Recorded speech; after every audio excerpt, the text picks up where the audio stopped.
we all have in common. Who's had one of those out-of-body experiences? Great. How am I doing? Okay. All right. Who stood naked in front of the mirror and wished they could leave their body? Oh. It's like we all share one soul. I'm kidding. I kid a lot and I laugh a lot, and it's not because I don't take life seriously. It's because I take life seriously enough to realize that humor is vital.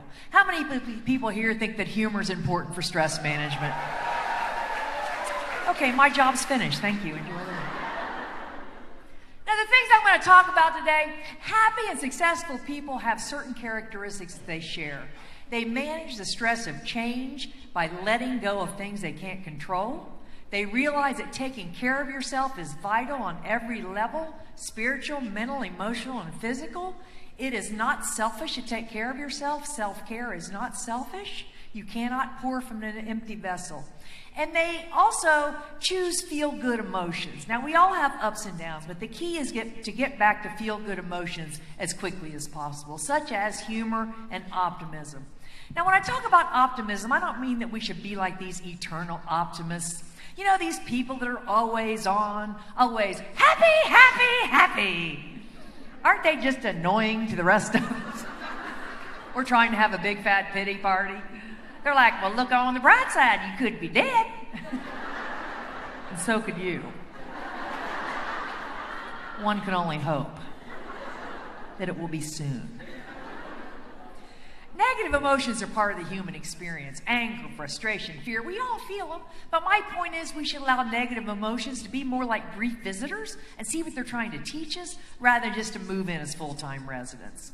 And really worse than the overly perky people are the pessimists. Now, I call them joy busters. You know the kind of people who can just suck the energy out of the room the minute they walk in? You just thought of somebody, didn't you?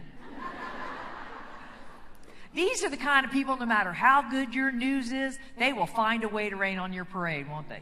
You could go up to one of these people and say, you're not going to believe this.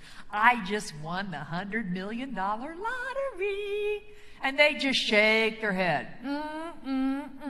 You know you're going to have to pay taxes on that. You'll be lucky if you end up with 50 million.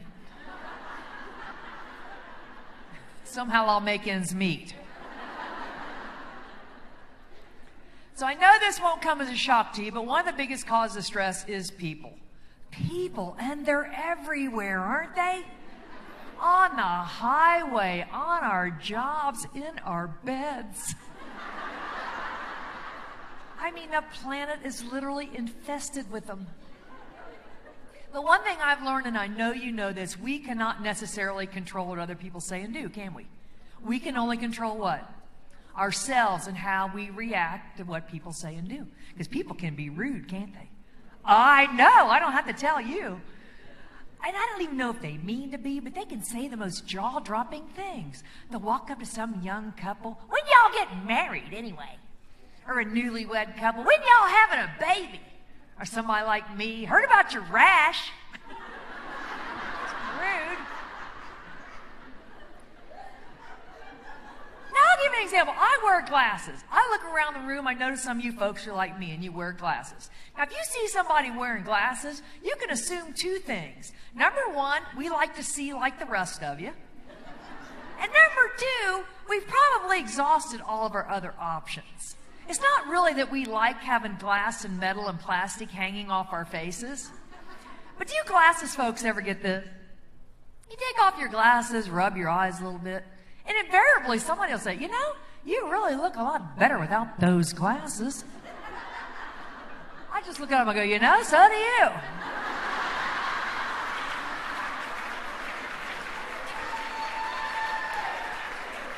Okay, I don't actually say that. But I think what goes on up here, no one ever has to know, do they? We should have a non-stop party going on all the time up here. So people with their little comments, you know. So at the age of 55, my dentist, who I'd been seeing for 20 years, said, you know, you could use braces. I said, you just noticed?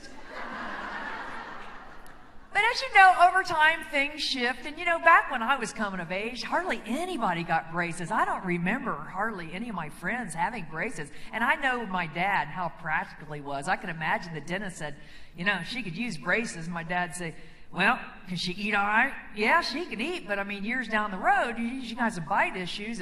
Well, she can pay for it then. Just kick that can down the road. So I got braces. Anybody in the adult braces club? Oh, yeah, good times, right? You're in the waiting room with all the 12-year-olds. They're wanting to watch SpongeBob on the TV. You're like, guys, can't we watch The Young and the Restless? You're thinking, I'm pretty much watching The Young and the Restless right here. So before I got fit for my braces, they said, listen, we're going to need you to come in and do an impression. I said, okay. So I practiced. And I went in, I said, this is Jimmy Stewart from It's a Wonderful Life. Every time a middle-aged woman gets braces, an angel gets its wings. Thank you. No, stay in your seats. I am the only woman in the country that can do Jimmy Stewart. Thank you. I couldn't be prouder. So 19 months later, of course, they're kind of on to me, and I have to be fit for my retainers. They go, hey, Kay, we need you to come in and do another impression. I said, okay. So I practiced. I did my impression of every woman that has ever sung the national anthem at the Super Bowl. They go on for days, don't they? It's kind of nice, you can... they start singing, you go throw in a load of laundry, you come back, they're still singing, go run a 5K, So this is my impression of every woman that has ever sung the national anthem at the Super Bowl. Oh, say, can you see?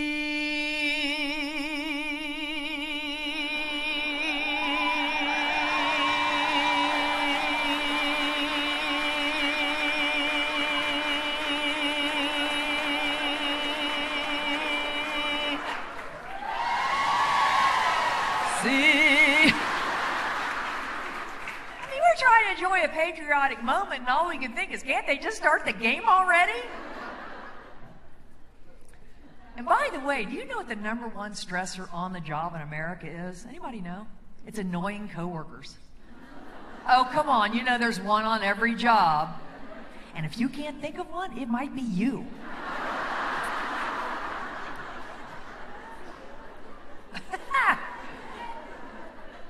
We have to laugh. We have to take life seriously enough to realize that humor is all around us. And don't you think people are the funniest when they're not trying to be?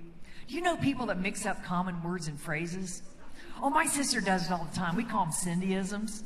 It's when she gets really exasperated. She'll say, Kay, I am telling you, that woman is just not the sharpest tool in the sky. What? One time we were playing Scrabble. She goes, man, I got nothing. I am up a pole without a paddle. People do it all the time. I do it. We all do it. I ran into this lady that was telling me that her niece had graduated from college, and she was really proud of her, as she should be. She said, she's really smart, too. She graduated Magnum P.I. I didn't want to correct her and say, ma'am, everybody knows it's Magna Carta. But there are potentially stressful situations everywhere. What about the stress of driving? I used to weigh out the stress of not getting where I needed to be on time versus the stress of getting a ticket. You know what I finally learned? You just leave earlier. It took me years to figure that out. And I had to learn it because at my age, I can't bat my eyelashes at the young cops and get out of the tickets. I'm like, you really want to give me that ticket?